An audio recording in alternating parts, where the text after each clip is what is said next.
Wearing a mask in Canada could now cost you up to 10 years in jail. The country's MPs have approved a bill banning people from hiding their faces during riots. That act was introduced last year, indeed, in response to trouble after an ice hockey match.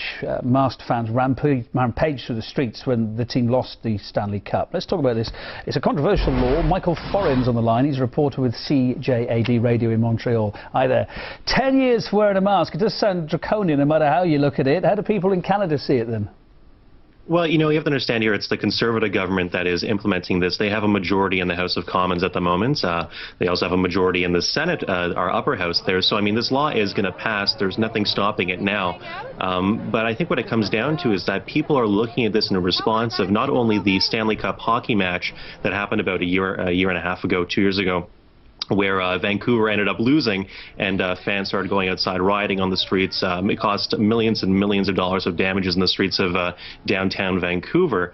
And I mean, besides that, I think also what it comes down to is that there's been more pressure for this bill to go forward because of the student protests that have been happening in Montreal and across Quebec during the anti-tuition hike movement that happened within the last few months. So, I mean, that's really the sort of sentiment here is that this bill was needed in a sense. There are a lot of people who oppose it, especially members of Parliament who are members of the opposition. But I mean, there hasn't been much outcry in terms of people being against this bill because of what you've seen in terms of the student protests in the last few months. I guess, I mean, the practical side, the people who are for it, they're saying, well, how can you arrest someone if you can't identify them, if their face is covered up? Is it going to make the streets any safer, though?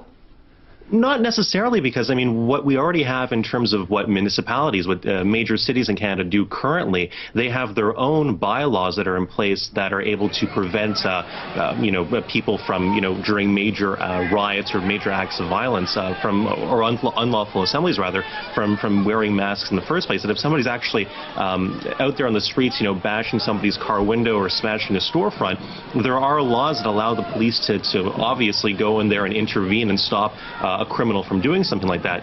This law, basically what it does is that it will criminalize people who are in protests if the police of that city deem the protest to be an unlawful assembly.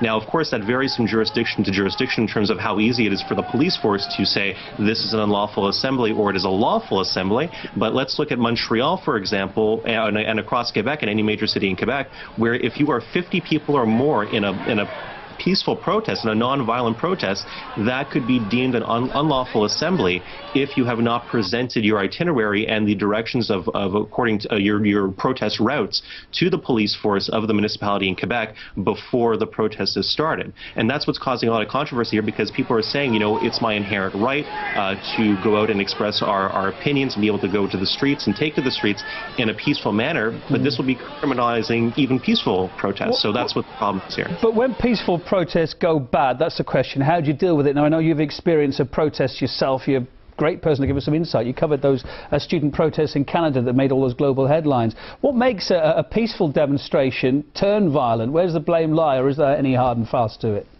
You know, I think there's two major, and that's a great question, there's two major people, I guess, groups that you can blame here. I mean, of course, you have the people who are initiating the acts of violence here. It's usually a small group of black bloc anarchists who, I mean, they're really thugs in a sense, who go up and they start smashing windows of banks and of major retailers in the downtown area.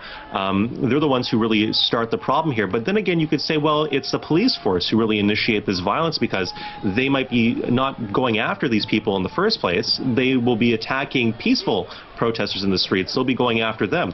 When I was covering as a reporter the major, I guess, protests that were happening in downtown Montreal because of the students' protests that were happening there, basically what I saw from my perspective is that I was even attacked for basically just filming police, for doing my job, for being able to report on a story. And I mean, I didn't understand it at the time why that was happening, and I really, it made me look upon the police, our police force in downtown Montreal, and say to them, you know what, I work with you on a daily basis, I do press conferences with you, I'm able to interact with you, the people on your force, but then when it comes to a protest situation, you guys attack me and you guys attack my colleagues as well.